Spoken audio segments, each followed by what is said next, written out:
software to the LRMS software in March of 2013. We were assured that this product would be delivered in 45 months, which it has not been.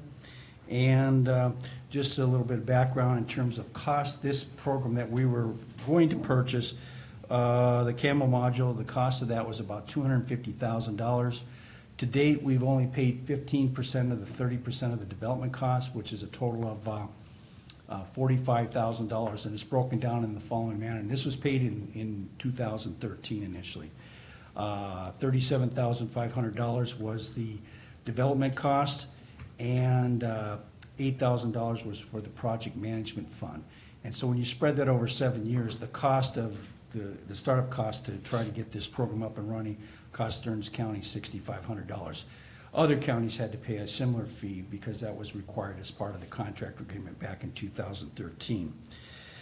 Since that time, we have not made any further payments. We weren't required to make any payments because they haven't been able to deliver a functioning program.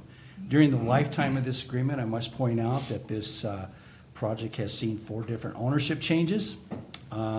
There have been numerous setbacks with the existing programs and also with the new product. The agreement has been amended 3 times to allow vendors additional time to complete the LRMS project, and the last deadline missed was February of 2019.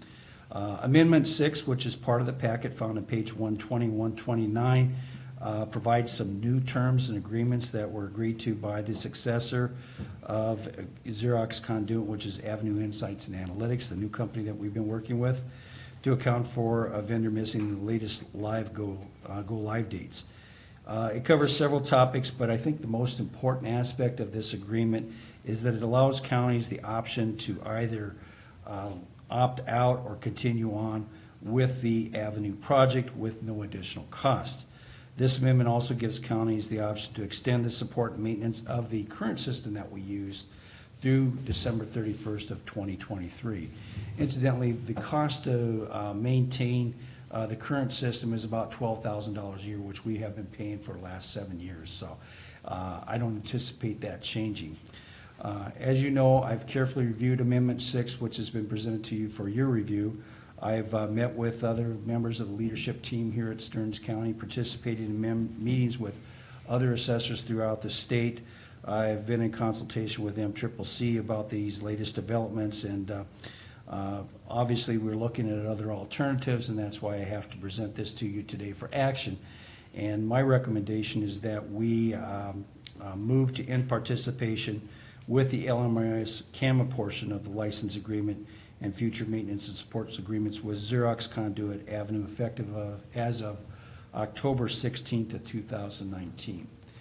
So are there any questions that you have? I mean, we've been exploring options and alternatives, and I think this is a great opportunity for Stearns County to move on and look at other systems that may allow us to move into a platform type environment, which would create a seamless work environment for our technology pieces across the areas of the Auditor Treasurer's Office, Assessor, and possibly even bringing in the recording piece.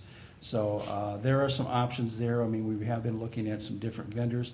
The company had been fined, incidentally, $100,000 for missing this go live date, and that money has been set aside into a trust fund with MCCC, which I'm assuming will be used to work with the new RFP that was just finalized last Friday, and we're hoping to get on board with that if I receive your approval, to work with MCCC on the new RFP. Watch for those results, and the word is that possibly there could be new contracts in the works and maybe ready to go by early June of next year.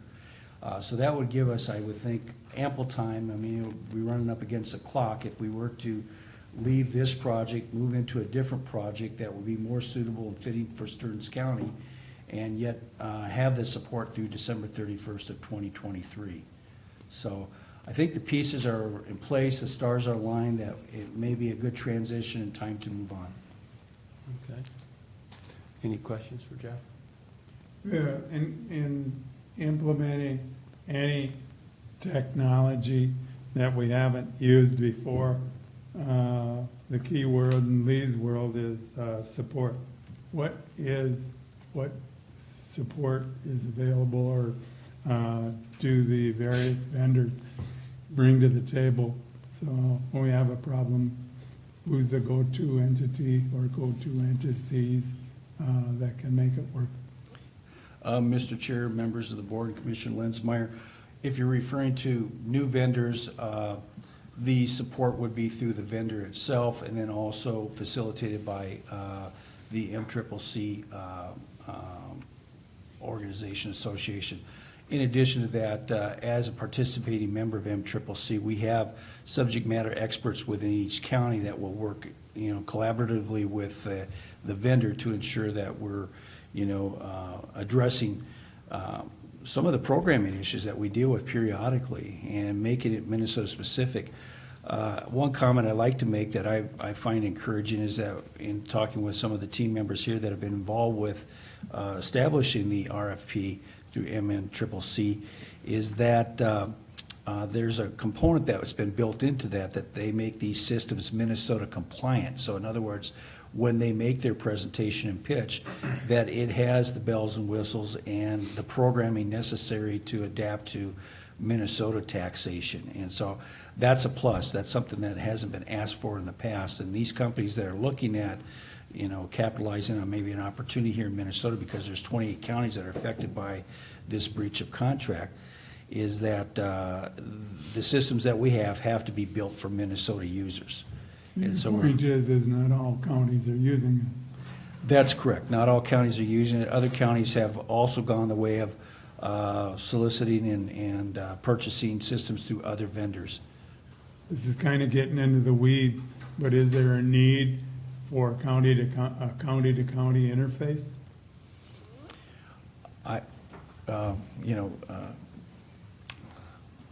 You're only roasting your own weeds. Yeah. That's a very interesting question. Well, you Mr. do Chair, have the MCCC, for example, Right, which right. is supposedly a problem-solving Sure. group.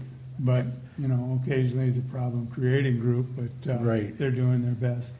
Absolutely. Mr. Chair and members of the board, there are some potential opportunities there. I think first and foremost, I'm focused on what's happening here at Stearns County. Oh, yeah. I think I want to partner with, Randy and his team in the Auditor Treasurer's Office to create a seamless system so we don't have to build those bridges that we had to build the last 7 years to, produce an assessment role that has minimal errors in it, and that we understand the nuances and the problems that, that are involved in bridging, data and importing data from one system that's not, that's built with an interface to bring it to another system that's supported by a different vendor. So in the long run, yes, to answer your question, I think there is always those possibilities to grow in other directions, and obviously that would be a certain topic that we can discuss and network with other assessors and auditors on too. Other questions? So Jeff, this a project that kind of as you went along, they had to make tweaks and changes and? Yes, Mr. Chair and Commissioner Notch, this is a vendor program that has moved very slowly, and there's been a number of problems, and it started with design and development. And just this past week, two of our team members in the assessor's office attended the first demonstration that was put on by this company showing the functionality and design and how Summit works. Not a full system, but a partial system that they had seen. We have attended other sessions that were sponsored by MNCCC and also attended conferences and seminars where other vendors who are interested in, gaining our interest and maybe working with us in the future have put on full demonstrations. And what we like about moving from I call it the green bar, the old format to a PC-based world is that a seamless system allows for and cuts down on a lot of the extra steps that we have in place right now. So essentially, business efficiencies will improve with a newer system that's more compatible and seamless. We've seen recently that some of the functionality features that are built into the new CAMA system eliminates many of the processing steps that we have in place today, which, minimizes errors, and it speeds up the processing, which may allow us to do more things with less people. So, So in 6 years, they would kind of give you updates, but it's never come to fruition as far as a yes, that's. product. Yes. So do we pay for those? Is there a cost associated with the updates? What do you know? 'Cause- Mr. Chair and Commissioner Linsmeyer, those costs are built into the maintenance agreements that we have. Unless it's an enhancement, then we pay for those enhancements. This particular project, if we're looking strictly at this project right here, the initial cost was $45,000, and that was just to cover a portion of the development cost. And because they haven't been able to hit some of their internal targets, they have not billed Stearns County or other counties for additional costs. And so they've assumed those costs of trying to develop a project and moving it forward. So with that said, we haven't had to pay anything in the last 7 years other than those initial startup costs, which were required in the contract.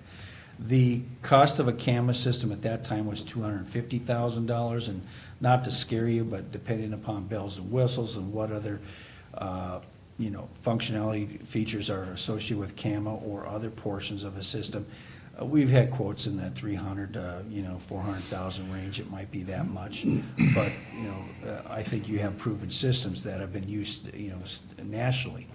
And also, if we're going to be making an investment into a system that is likely to be with us for 25 to 30 years, which has been the case with the ACS CAMA USA program, that's probably money well spent, especially if there's a lot of built-in efficiencies. And in the end, if there's savings because of minimal errors that are addressed by the workflows that are put into place, the taxpayers benefit from that as well. Then just one last item, I'm going to just ask, as far as service to the public, there will be no loss of service interruption as far as we see at this time by removing ourselves from this commitment, correct? Mr. Chair and Commissioners, the answer is yes. There's no added cost or imposition put on the taxpayers. We can continue to operate and function with the existing system. And if 21 counties are not staying with the Avenue Insights Analytic Program, they have to make some business decisions as to what direction they're going to go next. And in the event that they do not have 21 counties, the code and the programming and everything is transferred to MNCCC, and we'll still have continued support. And this program is a proven program. It's worked for years and with minimal changes, and we can continue to work through 2023 and beyond if necessary. But I would hope that we're able to have something in place well in advance of that time. And I'm hopeful, and I'll work diligently to make sure that we do have a commitment if we do move and expire our participation today, effective on October 16th, that we do move in a direction and have a commitment sometime early next summer. Okay. So then please keep us updated. Oh, absolutely. All right. Other questions? I think you need a motion, right? Yep. Yes. So I'll move that we withdraw from, I believe that's the correct, right? We're ending participation in Avenue Lands Records Management System because we're going to move forward in a different way. Okay. I can say, okay, Steve's got it. Steve, on a second, any more discussion on this? If not, I'll call the question. All those in favor say aye. Aye. Aye. Opposed? Motion passes. Thank you, Mr. Johnson. Thank you. Okay. Now we'll move back to the original public hearing that we had scheduled for 9:20. Good morning, Chad. Good morning, Commissioners. Thank you for your patience, and thanks to Jeff for stepping in. I heard public hearing before me, and so I thought I had 2 minutes. Oh. I apologize. We're very efficient today. Yes. So again, my name is Chad Martini with Property Services. I have Cale Van Bruggen from Rinke Noonan with me, as I did on August 20th, and I have Garrett Munson from Houston Engineering. And the purpose for our continuation today is based on public comment from the public hearing. There was just some things that we needed to unpack to be able to respond appropriately. Cale, do you want to kind of give us a hand in starting our continuation? Yeah, absolutely. Process-wise? So, Mr. Chair and board, You have in your packet a draft findings and order reestablishing drainage system records. And ultimately, what we're looking for at the end of the continued hearing today is a motion to accept and approve that findings and order. And what that does is walks through a little bit of the history of this proceeding, provides some context about what the purpose of this order is, which is to reset the official record of the Drainage Authority as to the profile of County Ditch 28. Attached to that findings and order are two documents that were new from the last hearing, and that's where we want to draw your focus today. Exhibit A is a comment table. This is something that your internal staff, your project engineer, Houston Engineering, and I have worked on putting together as proposed responses to those comments that were received at that public hearing. So we're going to walk you through and review our proposed responses to those comments. And then attached as Exhibit B is just some evidence or things that are referenced in those comments that we'll go through. Again, the purpose is once you adopt this order, that becomes the new profile, and now that becomes the basis for your drainage staff inspections of the system. It becomes the basis for potentially future proceedings like a redetermination of benefits, if you decide to move forward with that. If you decide to move forward with a repair, it becomes the basis of the maximum extent that you can repair to without moving into what would be considered an improvement that would require a petition. So that's what we're doing today, and I'm going to turn it over to Garrett, unless the board has questions from a legal perspective. But Garrett's otherwise ready to start us off going through that table and summarizing for you, not word for word, but summarizing some of our proposed responses. Thanks, Cale. Gary, Commissioners? if I may, we maybe have public that's viewing this, and they have no idea what we're talking about, Ditch 28. Could you just brief us where Ditch 28 is? Yeah, so this is up near Holdingford is the outlet of the system. It drains south to north. It's located north of Albany, primarily within the Albany and Crane townships. And part of that touches on kind of what we went over last time. We gave a quick overview. This is just a refresh of that public hearing presentation. And if you have further questions, I do have those other slides available that we can go through some of those details later if you'd like. But essentially, it is an altered natural water course that is a public drainage system draining through Two Rivers Lake on down through Holdingford. So just a quick recap of what we covered last time, if that's all right. We reviewed the fact that Stearns County is the drainage authority for CD 28 and went through the various responsibilities that pertains. This hearing, this is a continuation of a hearing undertaking the record reestablishment under Minnesota Statute 103E. This is no other legal proceeding happening at this time. This is, as Cale described, just reestablishing the record of what the legal components of the drainage system are. And the major objectives of record reestablishments, it legally defines the public drainage system, establish that as constructed and subsequently improved condition. That's important for knowing the difference between repair and improvement and what the drainage authority is obligated to repair and maintain to. And that this has been a large scope of work where we investigate the historical development of the system by going through the historic records. We did some field data gathering through a physical survey as well as looking at aerial photography. And through that process, using a professional engineer, we established the as constructed and subsequently improved condition. And then an important part of that is describing the right-of-way. That's the area that the drainage authority uses to inspect and maintain the system and complete repair activities. And all that is described in an engineer's report that we discussed last time. At the end of that hearing, before the continuation, our recommendation was that the board direct staff to prepare findings in order reestablishing the public drainage system following Minnesota Statute 103E 101. And then we also recommended that the county continue with regular inspection and maintenance activities, as well as consider the analysis of some maintenance alternatives to address some landowner complaints along the system that may or may not include full system repair or just addressing some low-hanging fruit that might be there to alleviate some issues. And then at the end of that hearing, as Cale described, the Board of Commissioners elected to continue the hearing today so that staff can prepare responses to comments. So that's what we're going to be talking about next, is how we address the comments that were received during that meeting verbally and the ones written that were the same from the Minnesota DNR. So we're going to start with landowner comments first. During the landowner comment portion of that public hearing, Rich Klug spoke about an opposition of conversion of the river to a ditch.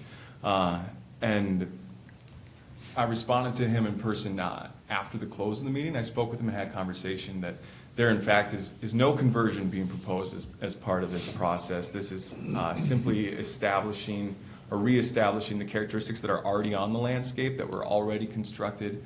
This is no new project, and there's no repair or anything proposed at this time. This is just really a paperwork of records keeping, making sure that we have the foundation there for understanding what the system is. And after I spoke with him, he removed his opposition. That clarity helped, and the conversation moved on from there. But there was no further response required pertaining to the hearing of record reestablishment. Also, George Hedrick spoke, stating that the development of the city of Albany is the source of the increase in water, and didn't want to have the farmers on the ditch paying for any future projects. There's no response required for this comment either regarding the record reestablishment. That's more of a comment on redetermination of benefits or any future repair. Gary Hadrick also spoke, speaking that he believes the carp trap is the cause of the issues on the lake, and pushing for the removal of that would probably alleviate some issues. Once again, with regard to the proceedings at hand with the record reestablishment, no response required. Pertains to repair potential obstruction, not record reestablishment. And then we get to the written and verbal comments received from the Minnesota DNR. These get a little more extensive and in-depth, so if any part along the way you have any questions, feel free to interrupt and we can address what we're talking about at hand. The full letter is provided in your packet with the comments verbatim. Some of these are excerpts of the portion that really drives the intent of the comment. So their first comment was that a significant portion of the upstream reach of the South Two Rivers River was never excavated, and therefore they don't think that should be considered part of the as-constructed condition of the ditch. However, in conversation with Rinky Noonan, the benefits for the benefit of the landowners that were derived at the time of establishment were based on the as-constructed condition of the ditch, which included the condition of the natural system at the time of establishment, as well as the post-constructed condition of the portions of the system that were excavated. So it's a pairing of those two conditions that were used to derive the benefits. Therefore, the condition of the channel that was in where it was natural at the time of establishment is the as constructed and subsequently improved condition. So that's the extent to which the drainage authority could order repair if necessary.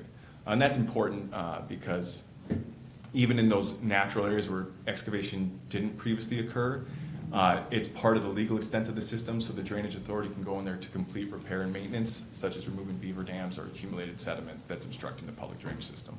Yeah.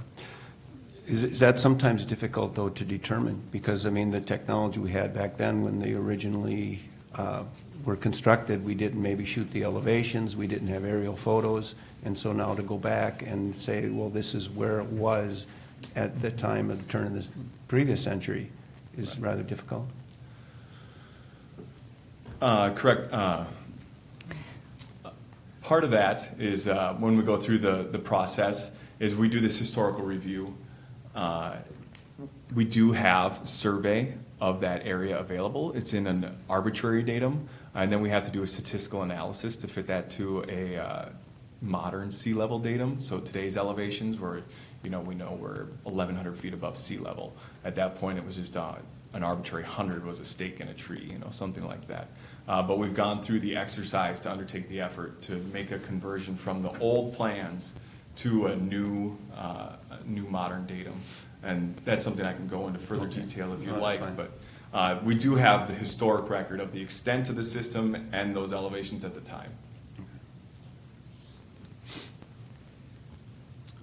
So their second comment was regarding just a couple inaccuracies within the report themselves. And these were small errors that we corrected to provide clarity in the report. One of them based on additional information provided by the DNR. We originally stated that 3 areas were spot repaired.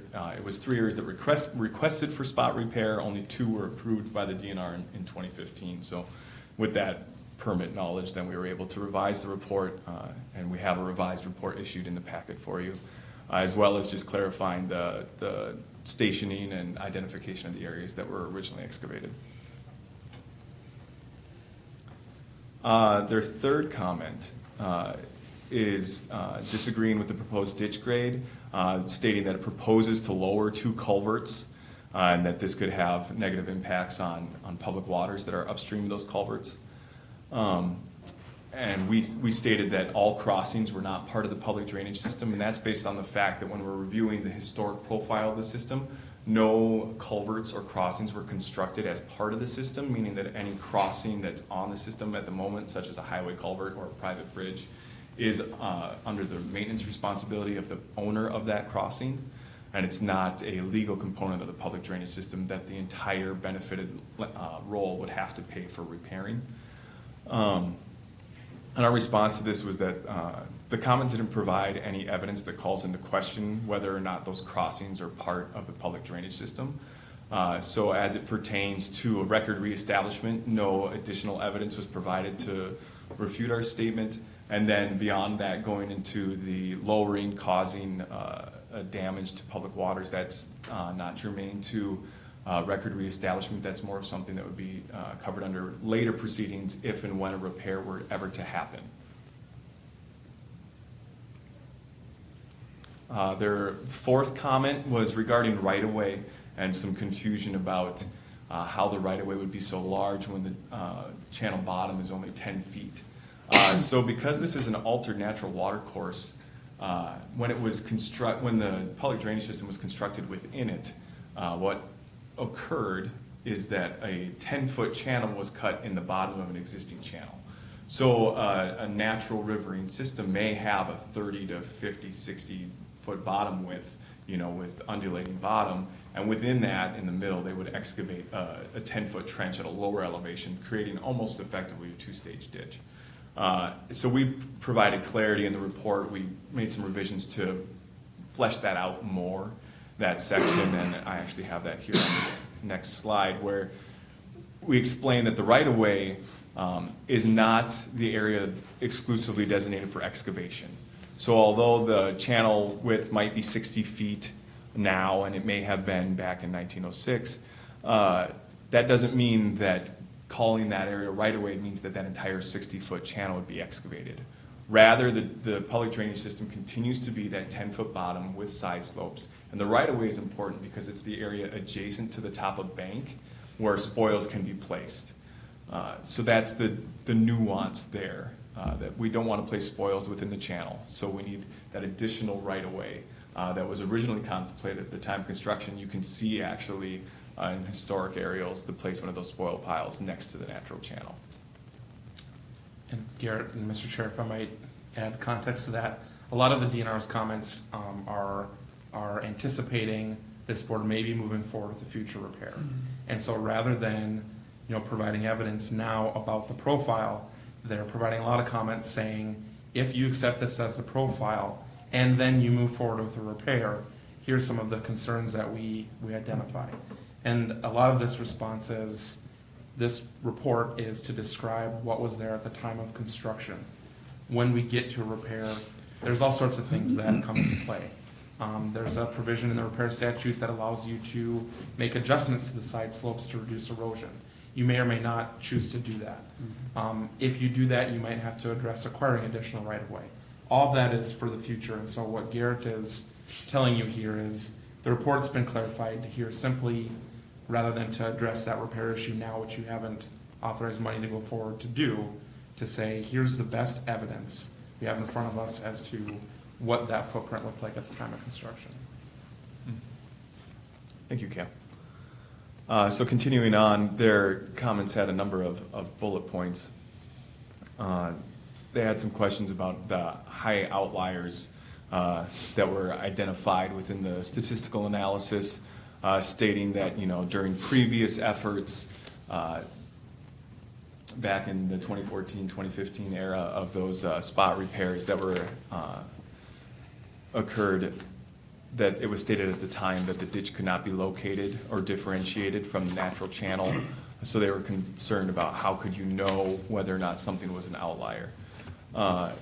So the response to this was that, those actions were undertaken by a different party, not the Drainage Authority, and that the current effort has a different level of due diligence.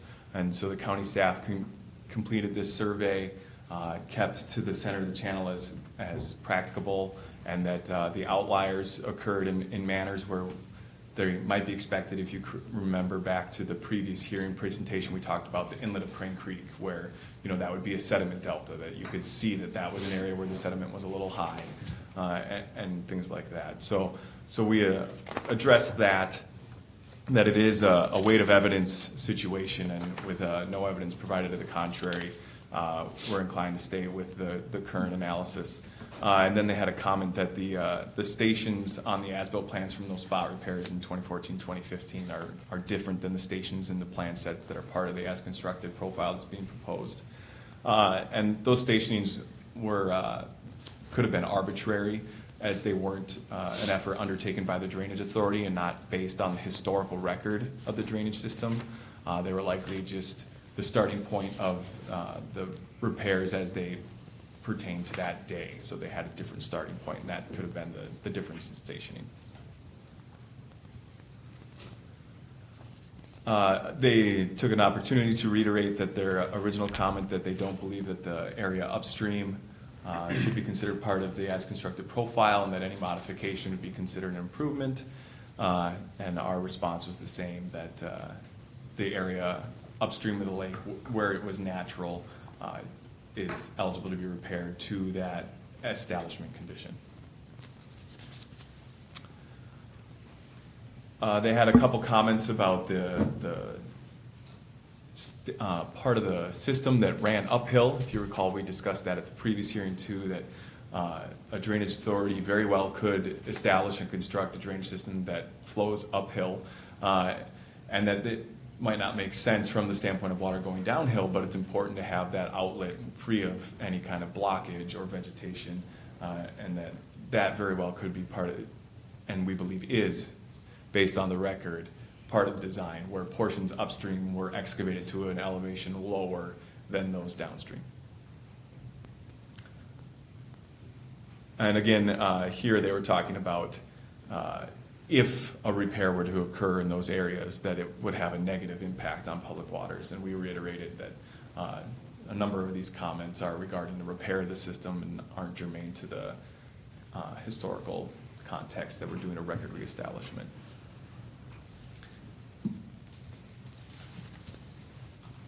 They also asserted in comment 5 that they were not notified in advance of the soil borings and survey. And in this situation, we have PDFs in your packet of the emails that were sent, as well as phone calls were made to coordinate with DNR staff to invite them, to notify them, and coordinate a meeting on site, and that they were invited to be part of the survey. Again, here with comment 6, they were reiterating similar concerns about potential impact of repaired public waters. Again, the response is asserting that those comments are germane to a repair and not the record reestablishment that's being undertaken in this proceedings. They also had a comment when talking about the potential environmental impacts of a future repair if undertaken by the county. In our report, there was a sentence stating that repairs to a public ditch, altered natural water course are exempt from permitting requirements. That sentence has been struck from the report, as it's not germane to the proceedings at hand, and that's a discussion to be held at the time of a repair.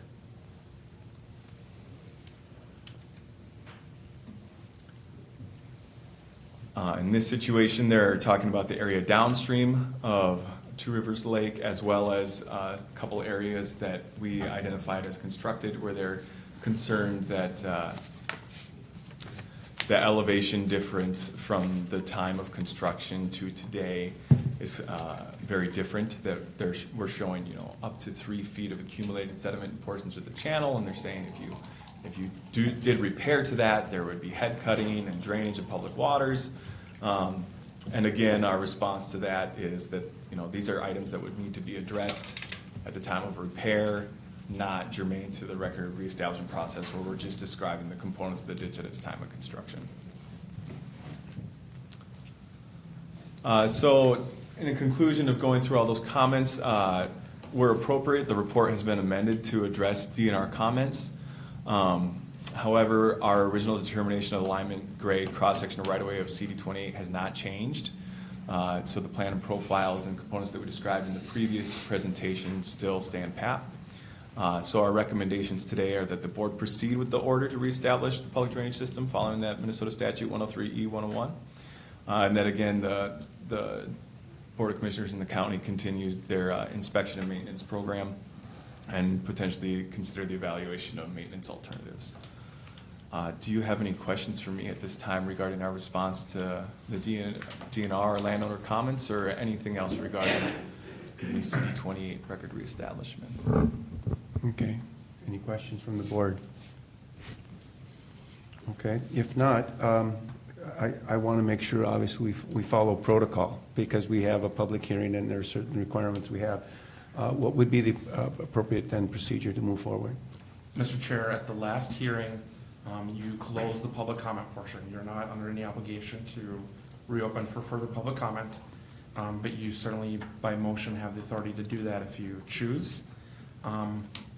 After you make that decision, if you decide to take comment, if you decide not to take comment, ultimately protocol is board discussion about the presentation you just heard, and then a motion either directing your staff to do further investigation, to revise any of the findings that were proposed to you, or to accept the findings as have been proposed. Okay. And again, this is for the reestablishment of record of the ditch, nothing in regards to making any repairs, correct? Correct, yeah, the recommendations talk about consider the evaluation of maintenance alternatives. That's a future-looking thing. The proposed findings in front of you only accomplish adopting the revised engineer's report as the official record moving forward for the ditch system. Okay.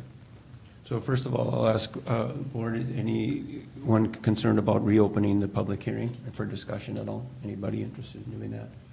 I don't think we have anyone here necessarily that wants to speak.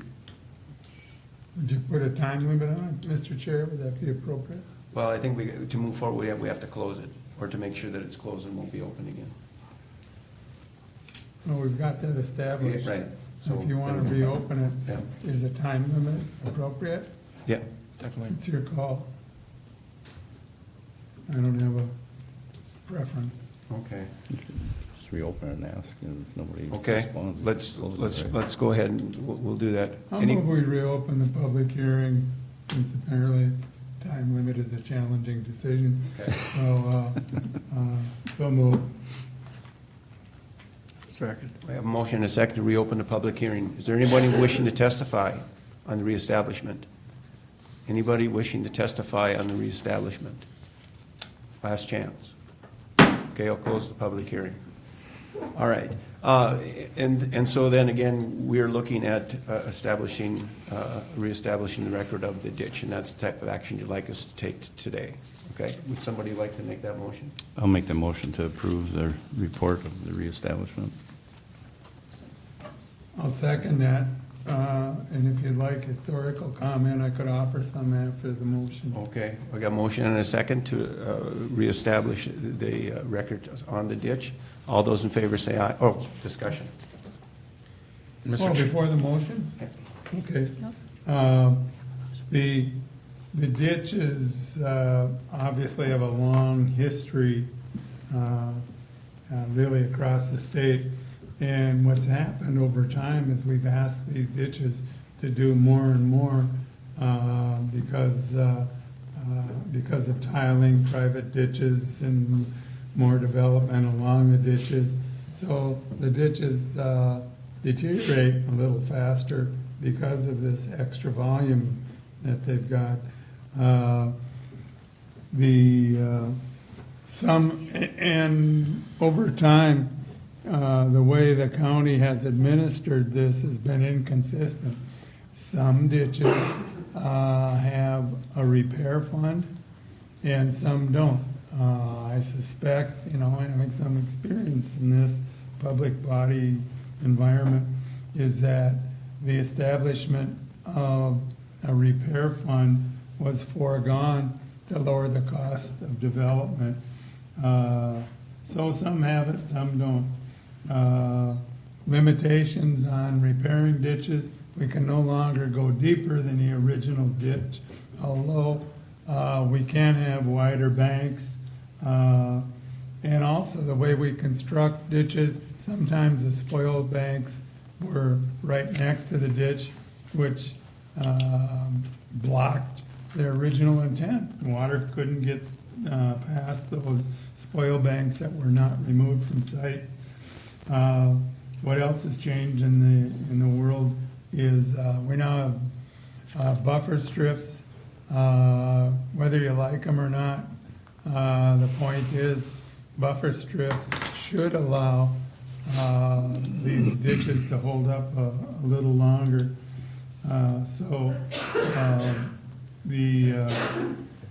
If you want, you got to be a historical geek to appreciate this. But if you compare the rainfall records for Stearns County that are available at our museum with the establishment of all of the ditches we have over time, you will note that ditch initiatives usually took place after several years of excessive rainfall, and by then things had dried out, but people still wanted the ditches, so they took place.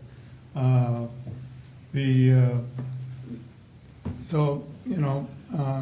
to get into the political side of this, but the reality is there's always been climate change, and those climate changes have, relative to rainfall, have impacted ditches being established in really across the state. So the timing was lagging, but my crystal ball can't predict a wet year any more than anybody else's, but there was always that lag. And then since the ditch initiatives took place, there have been at least one significant new player introduced to this. In 1956, the first watershed, Clearwater watershed, was established, and now watersheds are much bigger players in this. A number of the ditches in Stearns County have actually been, the responsibility has been turned over to the watershed. Is that better? Is that worse? I don't know. Personally, I'm glad to see him go. So that's a briefest of histories how we got to this point. You'll see more of this, and they will always be contentious. When my predecessor made me a ditch viewer back before I was elected, what we used, a ditch viewer team consists of 3 players, and when we go through the area of a ditch repair that was being considered, what we learned to do was, yes, we interviewed every property owner that was impacted by this ditch repair, but what worked really good is, let's say the team came to interview me because I was a property owner. What we would do is we would interview the property owner to the left of the property owner, and then to the right of the property owner. And of course, they all said, well, their practices were impacting the ditch. Then we'd move to the next property owner and do the same thing. They wouldn't tattle on themselves, but they were certainly willing to talk about their neighbors. So one of the more ditch viewing wasn't fun, but that was an amusing aspect of that. Sorry to do that to you, but next time we take up a topic, if you want to learn more, you got to take me to happy hour. Oh, and by the way, some fund balances are negative too. Yeah, yep. Mr. Chair, just before you call the question, I want to point out on page 4, we do this by roll call vote. Oh, okay. Thank you. All right. And is this a simple majority, or is this the regular? Simple majority. Okay. Okay. Any other comments or questions, concerns? If not, I'll go ahead, I'll call that roll call vote. Randy? Commissioner Notch, Aye. Commissioner Lenzmeyer, Aye. Commissioner Morgan, Aye. Commissioner Clark, Aye. Commissioner Persky, Aye. carried Okay, unanimously. motion passes 5-0. Okay, and can you tell us now what the proceedings will be after this? Well, moving forward, there are a couple items that we've been waiting for the reestablishment to kind of run its course and come to an end, hopefully with adoption, which we're at. So now we can kind of turn our eyes to some aspects of the ditch, do a little more research, and maybe talk a little bit more about what the future opportunities in the ditch may or may not be to try to bring the board back some information. At this point, I don't have anything more to present to the board than that. Okay. All right. Well, thank you. Thank you, Commissioners. Okay. Thank you. I see on the schedule we have a break scheduled here. However, Jody's in the audience. Should we listen to Jody and then take that break? Oh, yeah. I think we have, Get her out we'll of here. get her back to work then. Yes.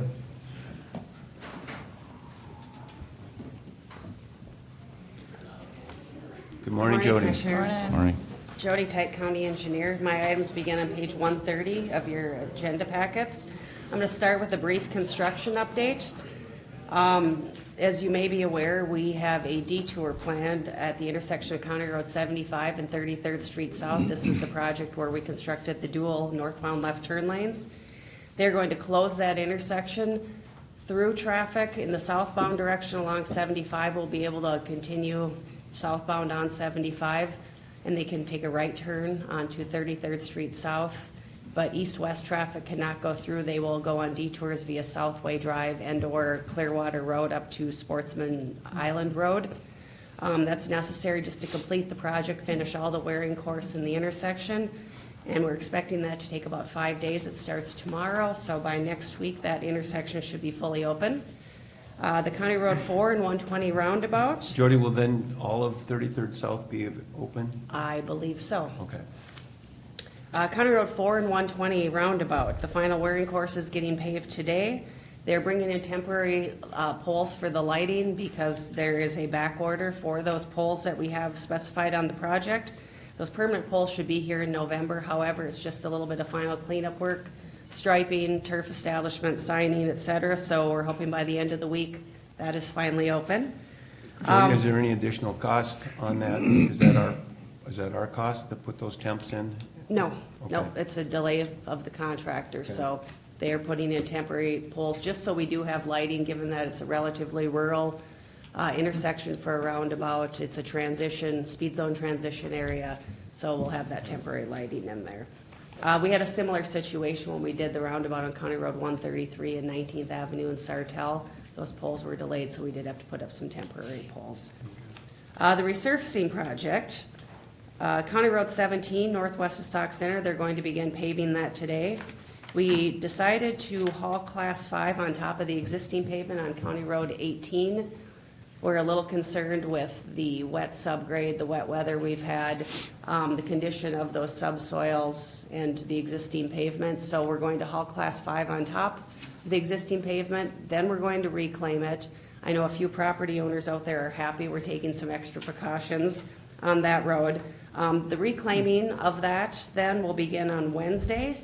County Road 192 is reclaimed. County Roads 25 and 30 still need to be reclaimed, and then obviously all of those surfaced. The rest of that contract is complete. They are behind schedule. They know that. We will impose liquidated damages as appropriate. The intersection lighting project, that is a highway safety improvement project. We have 19 intersections that will get rural intersection lighting. That's going to start this week. It'll take a few weeks. And those traffic signal confirmation lights that I've talked to you about, another highway safety improvement program project, that's going to take place that first half of October. I don't know if there are any other questions on that. We do put detour updates, and we will announce openings on our county website as well. If there are no other questions, I'll go to my next item. I'm asking the board to adopt a resolution that removes state aid designation from County Road 57 and turns the road back to the city of Bruton. The board may recall you had approved a cost share agreement for the reconstruction of County Road 57. Part of that agreement is that the city will accept the road once it is all reconstructed and the county has paid the city for their portion of the work. So I'm asking the board to adopt the resolution in your board packets that revokes the county state highway and removes that state aid designation. The next step after this, because it's a state aid route, the city of Bruton will have to adopt a resolution that concurs, and then we can turn the road over to the city. Somebody like to move that resolution? Yeah, I'll move the resolution. Okay, Commissioner Notch? I can second. Commissioner Lindsmeyer, any discussion on that? If not, all those in favor say aye. Aye. A motion passes. I have one miscellaneous item. You should be aware, but in case you're not, and for the general public, we do have another public open house on the County Road 138 28th Avenue roundabout that's proposed for construction next year. It's going to be held on Tuesday, October 1st from 5:30 to 7 at the Highway Department. This is just so those adjacent property owners and anybody else who's interested can see our proposed layout. We ran it by the Waite Park City Council last night, and they are very comfortable with the geometrics that we have proposed right now for that roundabout. Again, this work would take place in 2020. So if anybody is interested, from 5:30 to 7 at the Highway Department next Tuesday night, we will do a brief presentation at 5:45. Okay. And that's all I have, unless anyone has anything. Just a question, Jody. This morning when I came in on Division and 15, was that light, like only 2 cars would get through on Division and the light would flip right away to yellow? I don't know if they were doing something with that light. I am not It was sure. really odd because normally it'll let Division run for a minute or so, but And depending what time you're going through there, I know the state has all of Highway 15 signals coordinated. The other thing that happens a lot at intersections, which sparks some complaints for us, is the Metro buses have a preemption. It's not quite like an emergency vehicle preemption, but it still can turn a light much more quickly. We experience that a lot at the intersection of Veterans Drive and our County Road 138, kind of by the MAC. And so it certainly shortens certain cycles. And I don't know if you saw any Metro buses in the area at the time, but it could be some sort of coordination issue, because again, depending on the the north-south 15 would stay green along, but like a semi, by the time you got going into the intersection, it flipped to yellow already. It was like really weird. I I've can never seen ask that before. the state about that, if they've got anything going on. Sometimes as they're updating their coordination, they'll have a period of transition like that. But I will Okay. mention it to them. Thanks. To what extent has the various severe weather events impacted the traffic light system? We have a few signals that are older and a little bit more exposed to the weather, whether it be through rust or, excuse me, different designs. And so we've had a couple of signals in the past year that every time it rains a significant amount, we have some wiring issues and they go into all-way flash. We did replace the wiring this past year, all of the wiring in the signal by Martin Marietta, the County Road 75 and Yeah. 81. We replaced all of that wiring. We have it in our budget to replace all of the wiring at the Division or County Road 75 and 2nd Avenue in Waite Park, just to the west of the mall. We're going to replace all of that wiring next year. So we've had a few issues with some of our older signals, certainly. Lightning strikes, obviously, impact that on occasion, and this, about a week ago, we had an issue with a car hitting a power pole, which took out the signal at Veterans Drive and County Road 138. So it's a combination of things, but typically it's the lightning strikes that take out power, or in our older signals, some of our wiring gets exposed to that moisture and has issues. Bless you. Thank you. Other questions for Jody? It's off topic, but Steve, you're certainly qualified to answer this. How's the storm damage issues, how's that impacted Stearns Electric? I don't think they've had any really major outages Okay. this year compared to other years. Huh? I mean, other years they've had significant outages. Yeah. Sometimes it's more rodents and trees and Ah. stuff like that. Okay, all right, thank you. Thank you. Okay, board members, should we take a break? Okay, we'll take a 5-minute recess.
You hitting that hard enough? Okay. We're back after a recess. We'll move on to environmental services.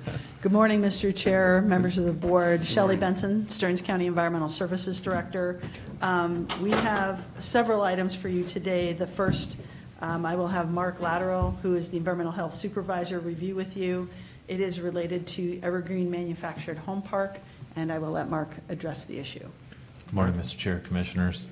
Our discussion will begin on packet page 136, item I-1. This item this morning is a request to the board to allow the chair to sign a order that would require the removal or repair of hazardous structures and nuisance items at the Evergreen Mobile Home Park in Avon. With me this morning is John Tracing, our senior environmental specialist who does the inspections for the park. We have, there's been multiple orders written at the park regarding a few structures, two of which we've deemed inhabitable and they've been posted. The third is basically been dismantled to approximately 70% of its structure. Less. Oh, wow. Less. I mean, it's just a shell that's left. There's also additional debris around the park and whatnot. So through citing these in our annual inspections and additional inspections that John has completed at the park, we've tried to work with the Pitzers to get this resolved. To this point, we have not, so we're here this morning to ask an order be signed authorizing the abatement and cleanup for the property. Okay. Quick question. Do we know what's the occupancy there at the park? Do you know? Have any idea? Numbers? Numbers? Yeah. Off the top of my head, I think they have 27 lots. Okay. And probably 18 of them have trailers on them. Okay. 17, something like that. Okay. Because I'm just concerned, obviously, from the pictures and having been out there, you know, there's concern, obviously, for the residents there, children too, as far as the conditions out there at the park, so. Okay. All right. Go ahead. With that, Mr. Chair, a copy of the order has been provided that was drafted by our county attorney's office. Like I said, John has done the inspections. He can answer any specific questions that you may have. Otherwise, I would turn it back to you, Mr. Chair, for consideration of signing the order. Okay. Questions or comments about that? Okay. Yeah, it's not a happy issue, not a good topic, but nevertheless, we would be amiss if we didn't move forward with something. So I'll look for a motion to authorize that repair and removal. I would move to authorize that. Commissioner Mergen? I'll second it. Commissioner Clark? Any further discussion? All those in favor say aye. Aye. Aye. Opposed? Motion passes. Thank you, Mr. Chair. Thank you. The next item that I have for you is item I-2, and Becky Schlorf, the Ag and Water Resources Supervisor, is here to review that with you. Good morning, Mr. Chair and Commissioners. This is a block grant that we bring to you every 2 years for your signature. It is the Natural Resources Block Grant Agreement. It will fund a portion of the environmental services programs. The grant agreement in this case is for 2 years for the local water management and Wetland Conservation Act programs, and just for 2020 for the SSTS. The Shoreland grant is also a 2-year. It's just the SSTS. This is 2020. And they're all mandated programs except for the local water management, and that is a requirement in order to receive the other grants. If you have any questions, I can answer them. Questions for Becky? If not, look for a motion to approve those grants. So moved. Commissioner Clark? Second. Commissioner Nudge? Any further discussion? If not, all those in favor say aye. Aye. Motion passes. Thank you. Thank you. And the last item that we have for you today is a rezoning request that went in front of the Planning Commission last night. You did receive a memo related to that in your blue folders. the decision memo, and Heidi Winskowski, who was at the meeting, is here to go through that item with you. Good morning. Good morning. This is a rezoning request submitted by Brian Duchesne of Sauk Rapids on behalf of Jaylee Nolting of Bolus and Craig W. Sexton Revocable Trust of Rice to rezone approximately 2.9 acres from the residential 1 zoning district to the commercial zoning district. And this is located along the Mississippi River in Brockway Township. The Planning Commission held their hearing last night. They did vote 5-2 to recommend denial of the request. The members that voted against the motion did so stating the reasons that there are no restaurants on the river within 14 miles. There previously had been a restaurant on this property years ago, and there is a public access adjacent to this, which is why they suspect is why the lots haven't been developed residentially. So we're asking the board today to concur with the Planning Commission, or if not, vote to hold your own public hearing. I'd appreciate it. Okay, right, I was there last Right, I night, went to and the- we had over a dozen people testify, and there were people testifying on both sides. Obviously, there was going to be, on a decision like that, people going away happy and people going away sad, and depending upon which way you went, it was going to go either way. There's about 70 residents in the area, and the majority of them were opposed to it. There were a number of them that were in favor of it because they would like to see that asset. And of course, there's a good number of people on that stretch of river, from dam to dam, between Royalton and Sartell, that at one time, had access to a restaurant.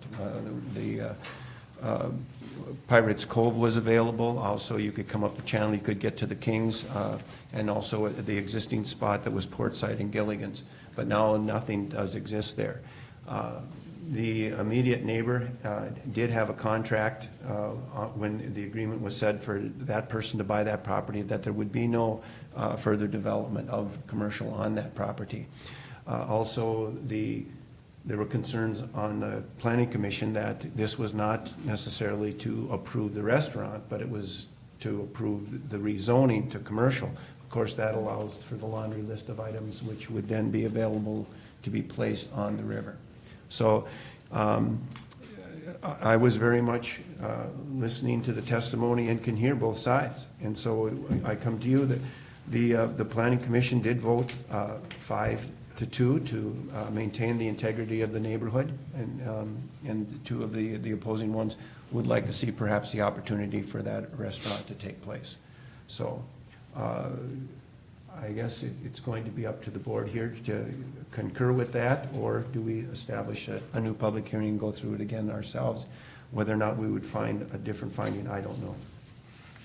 I guess I would be okay concurring with it. I just think when we go through this comprehensive planning process, we really need to look at our zoning districts, and if we need to more narrowly define certain ones to permit, this type of, limit the type of businesses that can go in, let's say it's a commercial 1, commercial 2, maybe we need to change a little bit through comprehensive planning to allow certain things in spots, but not other things. And we do have that opportunity with our comprehensive plan, correct? Joe, was the objection, if there had been only a restaurant going there, would these people have objected? Yeah, that was very much a concern because of the nature of the neighborhood. The neighborhood obviously is on the river, very quiet. They were concerned about noise, traffic, lights. Even with the restaurant? Correct. And the restaurant the proposal was to be open perhaps Wednesday through the weekend, but then also to have activities, parties, wedding receptions, things of the anniversaries, things of that nature, larger scale parties. Again, providing an opportunity and a venue along that stretch. Also, boaters, have nothing on the water, and in the past they had something on the water. So again, the argument could have gone both ways, but ultimately it's yes or no. So would the access to that property come from the landing or from behind that residence? The landing there is established by Brockway Township. And so if they were to put something in, they would have to put their own docking in as far as the establishments coming up to the restaurant. Okay, I meant ingress and egress Oh, to the property. Okay, there's an existing one that comes off County Road 1, and that comes down past the old Lions Park there, and is the initial access. There's another one described coming off the cul-de-sac off 57th. However, that was determined to be residential, and so that would have to be changed. And so, and those folks were definitely not in favor of that. Mhm.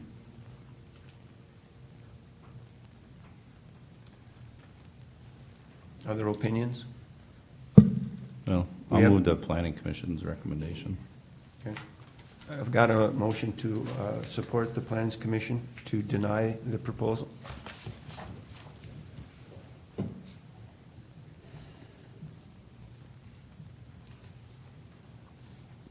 I'm looking for a second.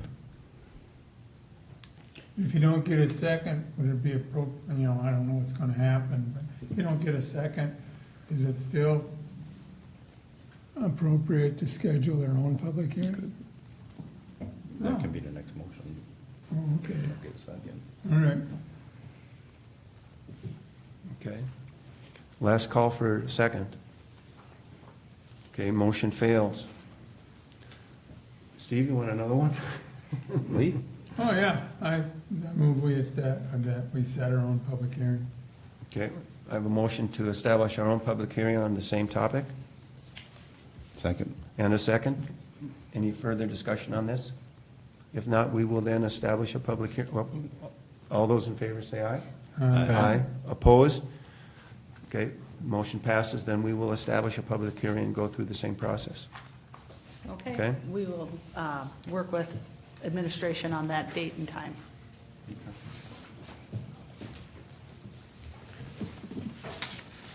Okay, we'll move on.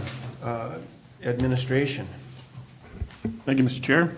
Members of the board, the action before you is to adopt a resolution to approve the 2020 preliminary property tax levy. And as you know, this would become the budget that's presented to the public in our truth and taxation notices, and then we will hold a hearing, the truth and taxation hearing in early December. And the board doesn't adopt a final levy until its meeting, I think it's December 17th, is the last date that you would have a meeting that you can adopt that final levy. So what you adopt today is the maximum property tax levy that you could levy. You could lower it before December 17th, but you wouldn't be able to raise it. And I know you had a good presentation about the budget at your last meeting. I didn't watch it live because there's no TV where I was spending most of my time on Tuesdays ago, but I did watch the replay, and I'm confident that you had a good overview of the entire budget. And as you know, it's a total budget of $165 million, which is funded almost exactly half with revenues and a little bit of use of fund balance, and the other half of $82.7 million in property tax levy. That is a 2.88% increase in the property tax levy. It's roughly $2.3 million. I think that given some of the major expenditures that we have increasing in 2020, that at least at this point in the budget, we've done a pretty good job of minimizing the increase in the property tax levy. And the increase in the property tax base is over 5%, so we will actually see a decrease in the property tax levy with this, or not levy, property tax rate if you adopt the budget as it's been presented today. And I don't intend to give any more of a presentation than that. Hopefully, the executive summary that I provided gives ample detail alongside the nice presentation you had at your last meeting. Okay. Any other general questions for Mike or Randy? Okay. Anybody have any comments or concerns? Yep. Again, I just want to reiterate, the last 3 years, we've had levy increases of 2.6 million, 3.4 million, 2.9 million. Now we're asking for 2.3 million levy increase. Plus, we have a net increase of aid from the state of almost $1 million, 975,000. So really, that's an increase of 3.3 million. So what I would support, I'm not going to be supporting this, what I would support, though, is the amount of levy increase that's generated by new construction. That I would support. But other than that, I can't support this. Again, it's doing harm to people. This is Adam Smith's invisible hand right at work here.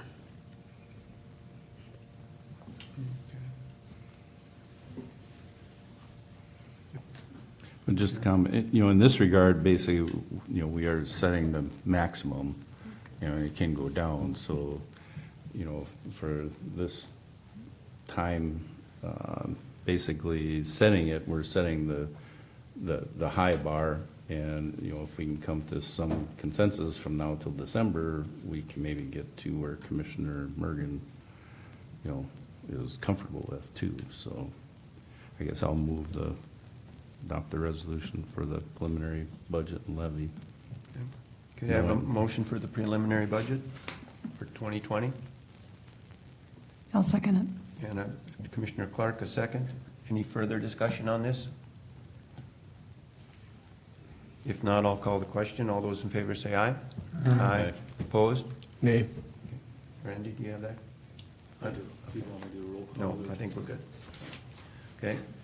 Okay, we'll move on to the last item on the agenda for today, issues by commissioner. Randy, we'll start down on that end of the table. Do you have anything for us? I don't have anything. Commissioner Knott? Maybe just going back to what we just discussed, we do have from now till December, and I think in order to help administration out, if we have, ideas or comments, I think we really need to get those vetted and brought forward so we have enough time to look at either assisting them with coming up with cutting the proposed levy or budget, or doing something to help them be proactive besides what they've probably already done. That's just my comment. Okay. Commissioner Lenzmeyer. We talked about ditch number 28, and it was established in 1906. I just want to clarify, I wasn't on the board at that time. But you do remember it. Okay, okay. That was before you were elected. Okay, just checking. Anything else? Commissioner Mergen. I just want to, again, ask if there's any progress been made on getting the request to incorporate the county employees' salaries and things on the county website. We have been having some discussions about what the best way we might be able to do that. Okay, thank you. Commissioner Clark? I guess a couple things. One is very much want to thank Steve Hammes for doing an individual presentation to me, because as you know, our community action team was presenting at Rotary a couple weeks ago, and they did great. We actually had some follow-up questions with regard to what are we either as a county or a community or region doing on the very front end in terms of prevention. So it was great having our community partners participate in that, and actually there's a number of Rotarians whose organizations or businesses are engaged with us. So I want to thank staff again, and Steve, thank you for that. And then I think going back to Commissioner Notch's question or point, I do think it's important that if there's anything we really think needs to be changed, or there might be something staff hasn't looked at with regard to the proposed budget, that would be a good thing. And I think a real challenge is just the state shifts on a number of costs, including commitments to us, and that's incredibly expensive. Thankfully, again, we're taking very proactive work on that. And then out-of-home placements. Both of those are really pretty major expenses that we don't have a lot of control over. So I think our proactive approach, both on prevention, as well as what we're trying to do with alternatives is important, but boy, those are expensive costs for us and for our taxpayers. Mike, anything else? Mr. Chair, I might just have Melissa tell us about a little award that you were notified of this morning, if you would do that. Words are Sure. good. Put her on the spot. Yeah. Good morning. Good morning. I'm back. And actually, I was notified this morning that NAMI of Minnesota awarded us, our partners in the St. Cloud area, the Criminal Justice Award, which is quite an honor from NAMI. So Sue Abderholden, we didn't apply for it. They just came about a month ago, talked with a few of us in our partnership. So we have a strong partnership with Centricare, with law enforcement, both the sheriff and St. Cloud Police Department, as well as the Central Minnesota Mental Health Center. And they really were energized by our work and seeing our emergency department visits reducing and better serving the customer and the community. And so they awarded us this really nice award. So on November 2nd, we are invited to go and receive this award. So it was quite an honor, yeah. Well, good. Congratulations. Thank I'm you. glad- yeah, it's good to see that. Yeah. Yes. Thank you. All right, Better thank you. service to the community, and it does save taxpayer dollars. So it's timely to discuss that. Okay, good. All right. Wait, Mike, anything else? Okay, I just have just a couple public service things. We got the sheriff still here today. Schools are open, so be, mindful of driving around the schools and also around school buses. We got to be very careful with that. Also, the water is back in the river, and so we had the drawdown take place and reestablish the water level back there, and hopefully that'll be a positive change for those folks in Stearns County and also in Benton County, and as well as hunting season open. And again, it's another chance, opportunities for hunters, but also the idea about being safe and being courteous, respecting landowners and respecting other hunters. So hopefully we don't have many incidents that come out negatively out of the hunting season. So with that, I'll look for a motion to adjourn. Mr. Chair, can I just bring up one more thing? We were talking the county ditches.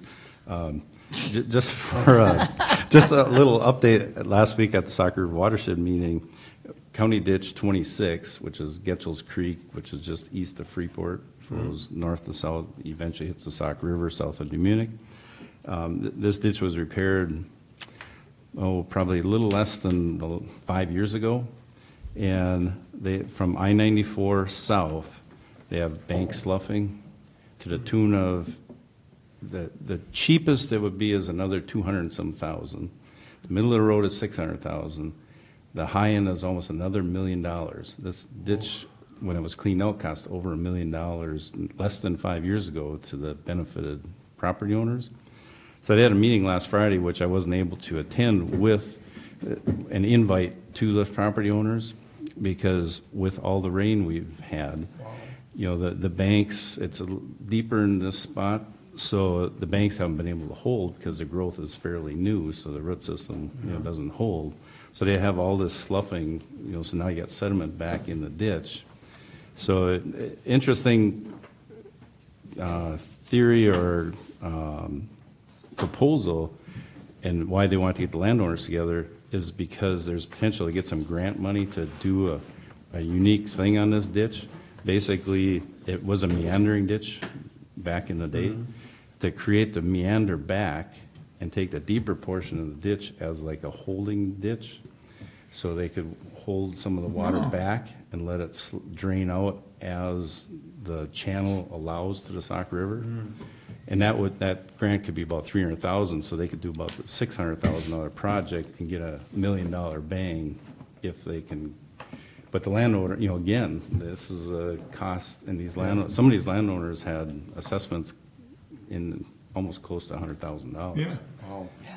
So, now they're going to get hit again, because one of them has a crossing that's 6.5 feet deep right now of water, and he can't get to his crops to harvest them. So it'll be interesting where that, we're talking water and ditch issues. Yeah. Here's one that just doesn't seem to go away now. Yeah. And just looking at the crops too, we've got all that nice production this year, but we also have a lot of water that A lot of creates water. problems. So, okay. Anything else? If not, I'll look for that motion to adjourn. Commissioner Knott? So moved. Second. And a second. All those in favor say aye. Aye. We're adjourned. Almost talking